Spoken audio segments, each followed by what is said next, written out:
Good evening to all. I am B. Srinivas, lecturer in Commerce, SRNK Government Degree College, Banswada, District Kamareddy, State Telangana. Dear student, in this today video lesson, we are going to discuss about company secretary. ఈరోజు మనము ఈ video లెసన్లో company secretary అనే topic గురించి నేర్చుకోబోతున్నాం, which is an important topic in company law for BCom final year student.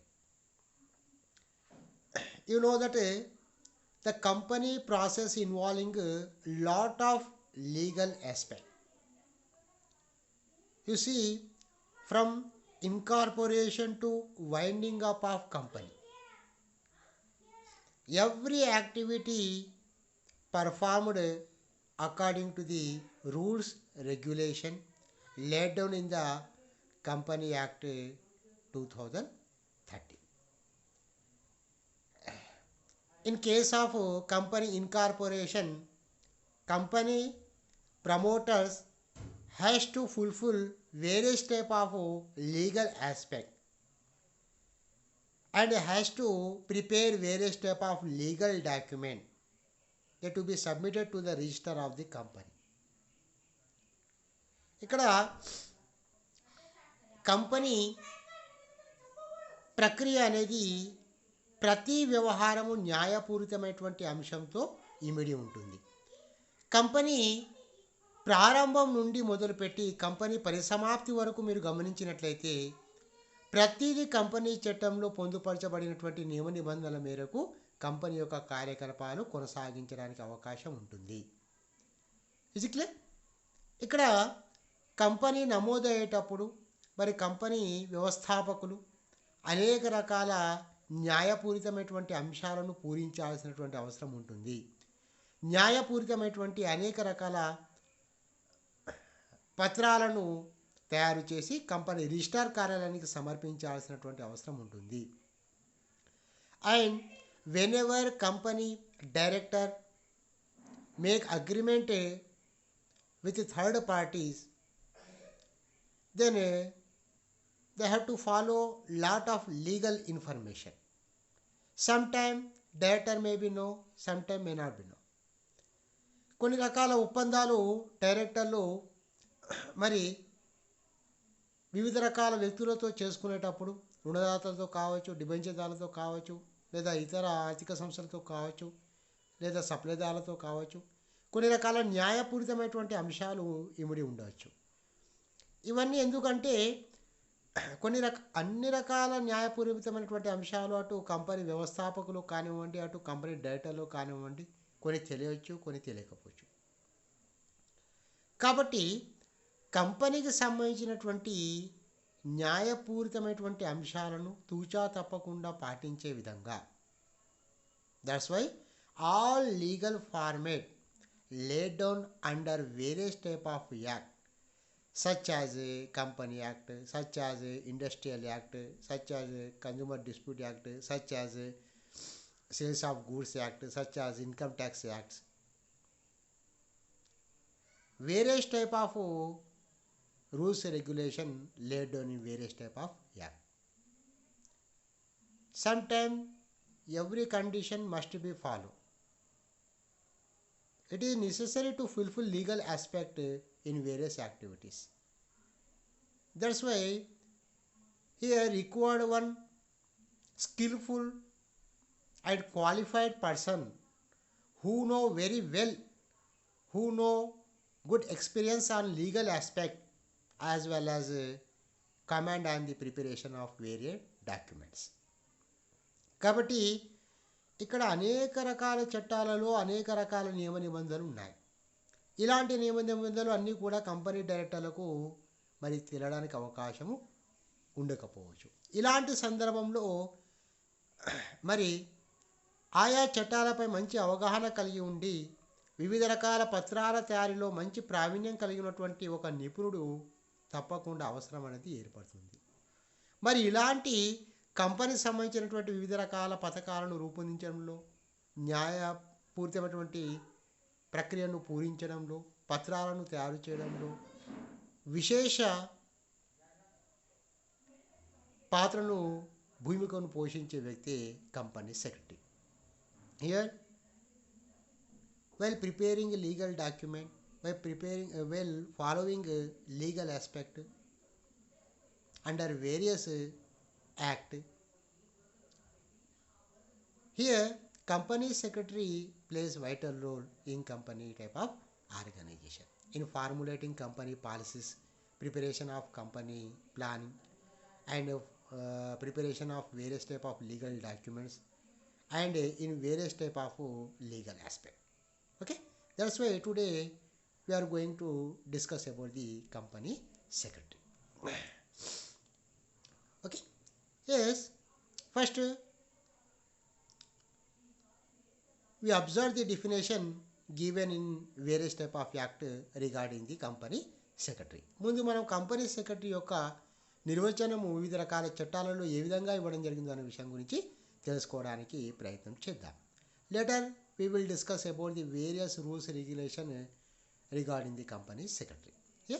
Here a company secretary as defined under section 2 subsection 45 of the Companies Act 1956 means a company secretary within the meaning of section 2 subsection 1 subsection C of the Companies Secretary Act 1980.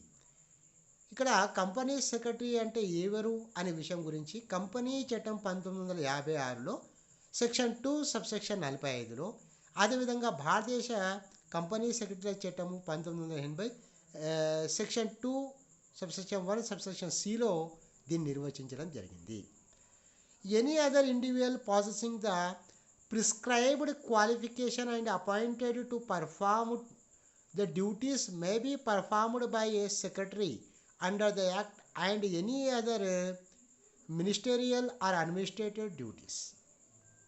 ఇక్కడ రెండు చట్టాలలో తెలుపబడినటువంటి నిబంధనల మేరకు ప్రత్యేక అర్హత కలిగి ఉండి కొన్ని ప్రత్యేక విధులను నిర్వర్తించడానికి సెక్రటరియల్ మరియు అడ్మినిస్ట్రేషన్ న్యాయపూరిత పరిపాలన సంబంధించినటువంటి విధులను నిర్వహించడానికి సెక్రటరీ హోదాలో నియామకం కాబడినటువంటి వ్యక్తినే కంపెనీ సెక్రటరీగా పరిగణించబడతారనే విషయాన్ని ఇక్కడ కంపెనీ చట్టం 1956 సెక్షన్ 2 సబ్సెక్షన్ 45లో, అదేవిధంగా భారతదేశ సెక్రటరీ చట్టము కంపెనీ సెక్రటరీ చట్టం 1980 సెక్షన్ 2 సబ్సెక్షన్ 1 సబ్సెక్షన్ సిలో పేర్కొనడం అనేది జరిగింది.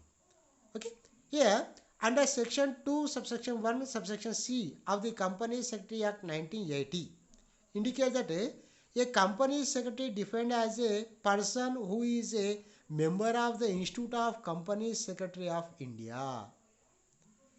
ఇక్కడ భారతదేశ కంపెనీ సెక్రటరీ చట్టము 1980 సెక్షన్ 2 సబ్సెక్షన్ 1 సబ్సెక్షన్ సిలో మరి కంపెనీ సెక్రటరీ అంటే కంపెనీ భారతదేశ కంపెనీ సెక్రటరీ సభ్యత్వం సంస్థలో సభ్యత్వం కలిగి ఉన్నటువంటి వ్యక్తిని కంపెనీ సెక్రటరీగా పరిగణించడం జరుగుతుందనే విషయాన్ని ఇక్కడ మెన్షన్ చేయడం జరిగింది. Okay, who is a member in Indian institute of company secretary of India, institute of company secretary of India, భారతదేశ కంపెనీ సెక్రటరీ సంస్థలో సభ్యులైనటువంటి వ్యక్తిని కంపెనీ సెక్రటరీగా పరిగణించడం జరుగుతుంది. అలాంటి వ్యక్తి కంపెనీలో చాలా కీలకమైనటువంటి పాత్రను పోషిస్తూ ఉంటాడు. కంపెనీకి సంబంధించినటువంటి న్యాయపూరితమైనటువంటి అంశాలను పాటించడంలో, వివిధ ముఖ్యమైనటువంటి పత్రాలను తయారు చేయడంలో, ఒప్పందాలను చేసుకోవడంలో, లేదా కంపెనీ పరిసమాప్తి సందర్భంలో ఇవన్నీ ప్రక్రియను అతని ద్వారా నిర్వహించడం అనేది జరుగుతుంది. Okay, here arising out of the definition the following points should be noted. మరి భారతదేశ కంపెనీ చట్టంలో, అదేవిధంగా మరి సెక్రటరియల్ ఇన్స్టిట్యూట్ ఆఫ్ సెక్రటరీ చట్టం 1980లో నిర్వచించబడినటువంటి ఆ నిర్వచనాలను పరిశీలించినట్లయితే కంపెనీ సెక్రటరీ సంబంధించినటువంటి కొన్ని కీలకమైనటువంటి అంశాలు ఇక్కడ మనము డిస్కషన్ చేద్దాం. ఓకే, అతను ఎవరు ఉండాలి, దానికి సంబంధించిన నియమ నిబంధనలు. Okay, various type of legal aspect regarding the company secretary. Okay, here number 1, only individual can be appointed as a company secretary. Here one corporated body or other firm will not be appointed as a company secretary in the company. అంటే company సెక్రటరీగా నియామకం కాబడాలంటే ఒక సహజమైనటువంటి విడి వ్యక్తి అయి ఉండాలి. ఒక కార్పొరేట్ సంస్థ కానివ్వండి లేదా ఇతర సంస్థ కానివ్వండి మరి కంపెనీ సెక్రటరీగా నియామకం చేయడం అనేది కుదరదు అనే విషయాన్ని ఇక్కడ చట్టంలో పొందుపరచడం జరిగింది. Second one, a company secretary should be a whole time officer of the company. ఇక్కడ కంపెనీ చట్టం అదేవిధంగా కంపెనీ సెక్రటరీ చట్టంను నిబంధనను మనం పరిశీలించినట్లయితే company the person who appointed as a company secretary in any company will be treated as a whole time officer of the company. ఏ వ్యక్తి అయితే కంపెనీలో కంపెనీ సెక్రటరీగా నియామకం పొందాడో అలాంటి వ్యక్తి ఆ కంపెనీలో పూర్తి కాలపు ఒక అధికారిగా విశేష అధికారం కలిగినటువంటి ప్రత్యేక విధులను నిర్వర్తించడానికి నియామకం కాబడినటువంటి ఒక ప్రత్యేక అధికారిగా పరిగణించడం అనేది జరుగుతుంది. Third one, a company secretary should perform all duties which are laid down in the company act. Company సెక్రటరీగా నియామకం కాబడినటువంటి వ్యక్తి okay the person who appointed as company secretary has to perform his duties as per the rules regulation mentioned in the Company Act 1956 as well as Revised Act 2013.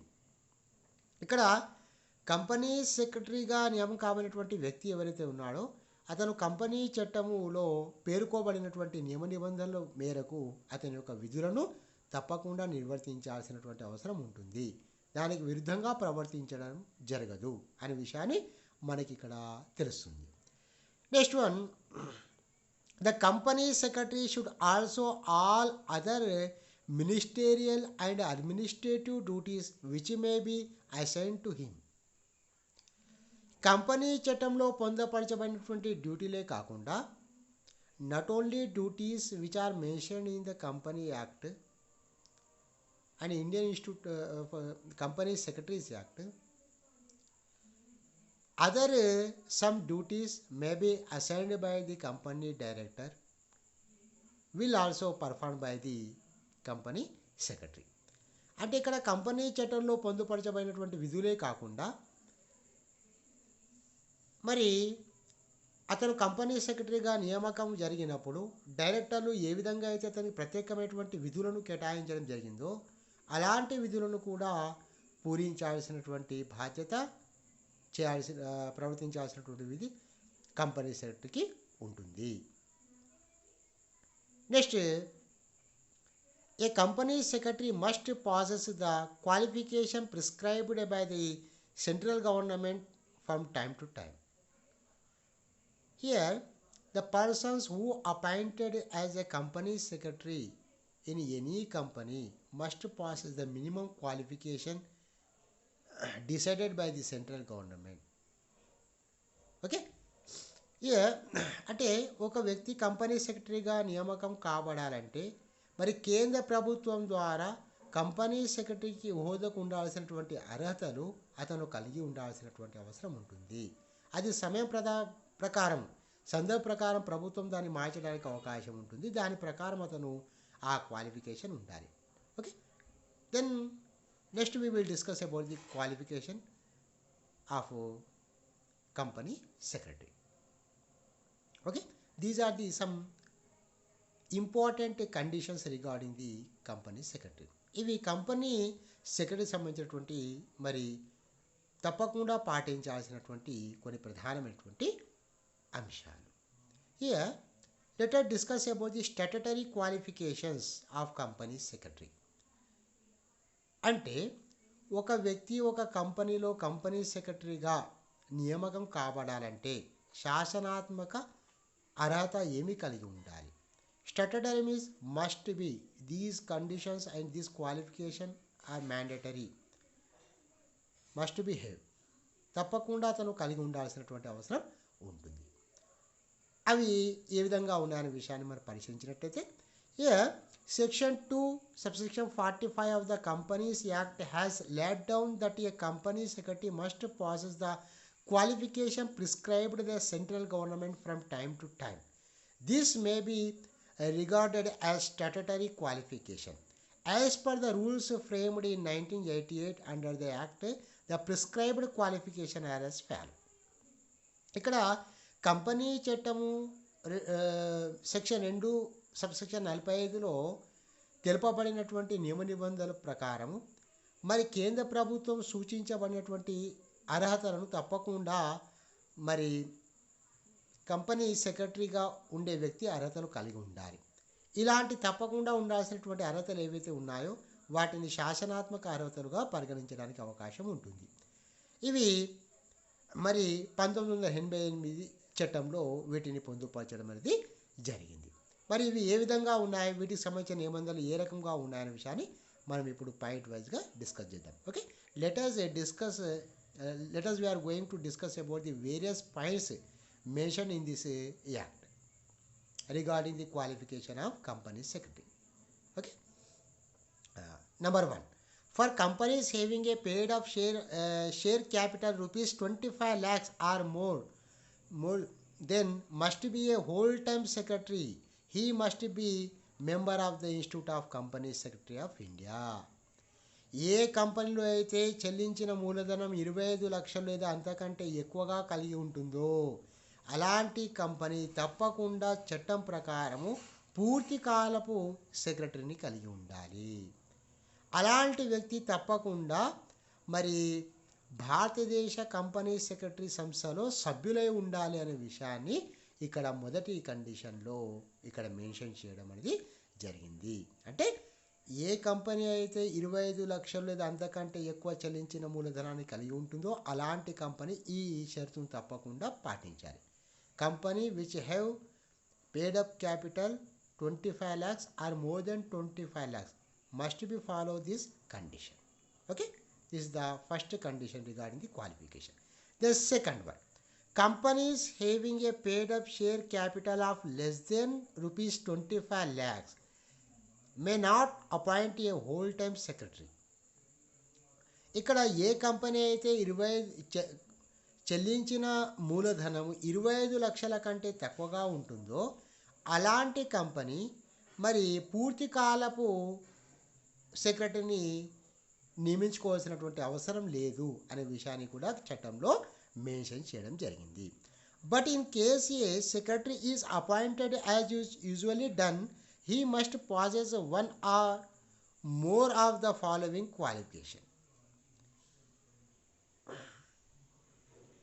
ఒకవేళ ఇలాంటి company కూడా company సెక్రటరీని కనుక నియమించుకున్నట్లయితే ఇలాంటి సందర్భంలో మరి కంపెనీ చట్టంలో సూచించబడినటువంటి ఈ నిబంధనలు పాటించాల్సినటువంటి అవసరం ఉంటుందట.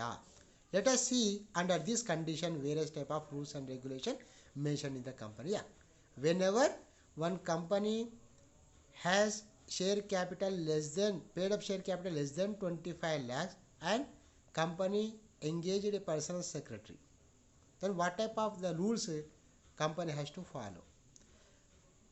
A, member of the Institute of Company Secretary of India. అంటే ఈ దాదాపుగా 10 కండిషన్స్ ఉన్నాయి.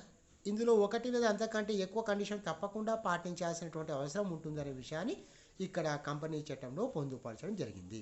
ఎప్పుడు కంపెనీ చెల్లించిన మూలధనం 25 లక్షల కన్నా తక్కువగా ఉన్నప్పుడు. Okay, a member of the institute of company secretary of India. ఏ వ్యక్తి అయితే కంపెనీ సెక్రటరీ భారతదేశ కంపెనీ సెక్రటరీ సంస్థలో సభ్యుడై ఉండవలే అనేది first condition. B, any person who has passed the intermediate examination conducted by the institute of company secretary of India.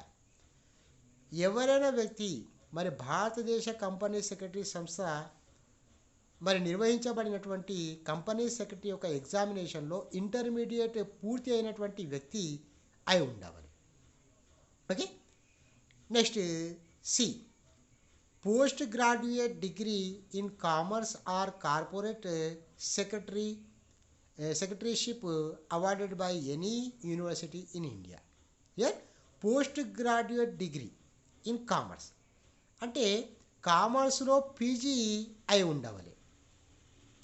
అదేవిధంగా లేదా కార్పొరేట్ సెక్రటరీషిప్లో ఏ యూనివర్సిటీ ద్వారా నుండి అయినా సరే డిగ్రీ అవార్డు అయి ఉన్నటువంటి వ్యక్తి మరి కంపెనీ సెక్రటరీగా నియామకం చేయడానికి అర్హుడవుతాడట. కామర్స్లో పోస్ట్ గ్రాడ్యుయేషన్ అయి ఉండవాలి, లేదా కార్పొరేట్ సెక్రటరీలో డిగ్రీ అవార్డ్ ఏదైనా గుర్తింపు పొందినటువంటి భారతదేశ గుర్తింపు పొందినటువంటి యూనివర్సిటీ ద్వారా మరి పట్టా పొందినటువంటి వ్యక్తి అర్హత కలిగి ఉంటాడు. Next D law graduate from any university.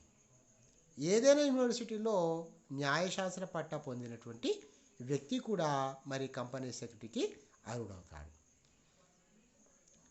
A member of the institute of chartered accountants of India. ఏ వ్యక్తి అయితే భారతదేశ చార్టర్డ్ అకౌంటెంట్లో సభ్యత్వం కలిగి ఉన్నాడో అలాంటి వ్యక్తి. Next a person holding post graduate degree or diploma in management science. ఏ వ్యక్తి అయితే మేనేజ్మెంట్ సైన్స్లో పోస్ట్ గ్రాడ్యుయేట్ డిగ్రీని లేదా డిప్లొమాను కలిగి ఉన్నటువంటి వ్యక్తి ఉన్నాడో అతను కూడా granted by any university or institute of management Ahmedabad, Calcutta, Bengaluru or Lucknow. మరి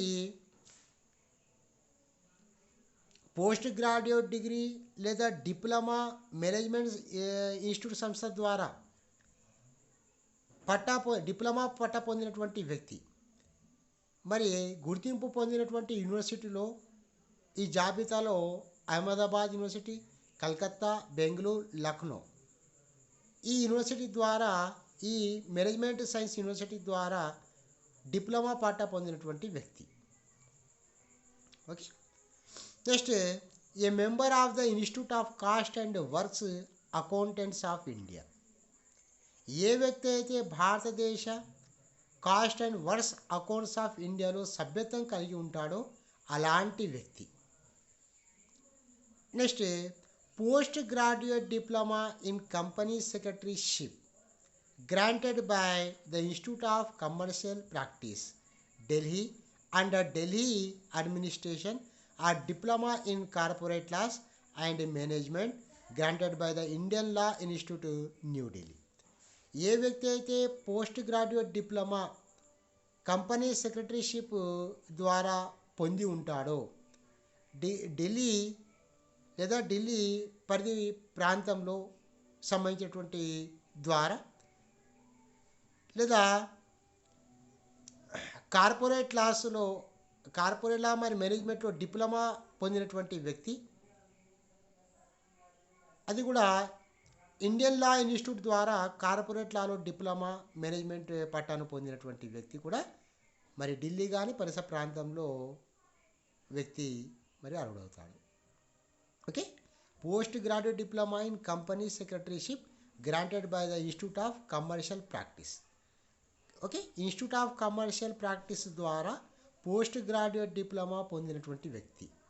Delhi under Delhi administration or diploma, ఇక్కడ ఢిల్లీలో కానీ లేదా ఢిల్లీ అడ్మినిస్ట్రేషన్లో ఉన్నటువంటి పరిధి ప్రాంతంలో కానివ్వండి, ఇక్కడ ఇన్స్టిట్యూట్ ఆఫ్ కమర్షియల్ ప్రాక్టీస్ ద్వారా మరి పోస్ట్ గ్రాడ్యుయేట్ డిప్లొమా పట్టా పొందినటువంటి వ్యక్తి కానీ లేదా diploma in corporate laws and management granted by the Indian law institute ద్వారా మరి డిప్లొమా పొందినటువంటి వ్యక్తి కానివ్వండి. Next post graduate diploma in company law and secretarial practice granted by the university of Uday. ఇక్కడ యూనివర్సిటీ ఆఫ్ ఉదయ్పూర్ ద్వారా పోస్ట్ గ్రాడ్యుయేట్ డిప్లొమా పట్టా పొందినటువంటి వ్యక్తి లేదా company law and secretarial practice పట్టా పొందినటువంటి వ్యక్తి అర్హుడవుతారు. లేదా next one a member of association of secretaries and managers Calcutta. ఏ వ్యక్తి అయితే ఇక్కడ సెక్రటరీస్ అండ్ మేనేజర్స్ కల్కత్తా యొక్క association of secretaries and managers కల్కత్తాలో సభ్యుడై ఉన్నాడో అలాంటి వ్యక్తి కూడా అయి ఉండాలి. అంటే ఈ రెండో కండిషన్లో తెలుపబడినటువంటి ఉప కండిషన్లు. These are the sub condition mentioned under second one. Okay, then has to passes one or more then one conditions in second point. Okay, ఇవన్నీ కూడా రెండవ నిబంధనలో తెలుపబడినటువంటి అంశాలు ఏవైతే ఉన్నాయో వీటిలో ఒకటి కంటే ఎక్కువ అతను కలిగి ఉండాల్సినటువంటి అవసరం ఉంటుంది. ఓకేనా. Then third point, non profit companies registered under section 25 of the companies act or exempted from the above rules regarding the qualification of secretary. మరి కంపెనీ చట్టంలో ఈ కండిషన్లో ఏం చెప్పడం జరిగింది సెక్షన్ 25లో అంటే, here condition is mentioned in section 25. One exempted is given regarding the non-profit companies. Here, non-profit companies registered under section 25 of the Companies Act are exempted from the above rules regarding the qualification of secretary. ఏదైతే లాభాపేక్ష లేనటువంటి కంపెనీలు company చట్టం ప్రకారం section 25 ప్రకారం నమోదై ఉన్నాయో ఇలాంటి కంపెనీలు తమ కంపెనీలో కార్యకలాపాలు నిర్వహించడానికి కంపెనీ సెక్రటరీ యొక్క నియామకం జరిగేటప్పుడు ఆ కంపెనీ సెక్రటరీకి సంబంధించినటువంటి ఈ శాసనాత్మక అర్హతలు పాటించాల్సినటువంటి అవసరం ఉండదు అనే విషయాన్ని ఇలాంటి మినహాయింపును మరి కంపెనీ చట్టంలో మెన్షన్ చేయడం జరిగింది. ఇది కూడా ఎప్పుడు ఇలాంటి సందర్భంలో ఆ company must non profit company and must register under section 25. Company లాభాపేక్ష లేనటువంటి కార్యకలాపాలు నిర్వహించి ఉండాలి, సెక్షన్ 25 కింద రిజిస్ట్రేషన్ అయి ఉండాలి. ఇలాంటి కంపెనీ మాత్రమే కంపెనీ సెక్రటరీ యొక్క నియామకంలో అతని అర్హతకు సంబంధించినటువంటి విషయంలో మినహాయింపు ఇవ్వడం అనేది జరిగింది. This is the complete information regarding the company secretaries as per the rules regulation laid down in Company Act as well as the Company Secretary Institute of Company Secretaries of India. Okay, ఇవన్నీ కూడా company సెక్రటరీకి సంబంధించినటువంటి కీలకమైనటువంటి అంశాలు. Company secretary అంటే ఎవరు, అతనికి సంబంధించినటువంటి నియామకము, అతనికి సంబంధించిన అర్హతలకు సంబంధించినటువంటి అంశాల గురించి మనం ఈరోజు క్లాస్లో పూర్తి చేసుకోవడం జరిగింది. Okay, the student, in this class we have covered information regarding the primary information regarding the company secretary, various rules and regulation laid down in a Company Act as well as the Institute of Company Secretaries Act of India regarding the qualification appointment of company secretary. Okay, thank you very much one and all for watching my video lesson. Thank you very much.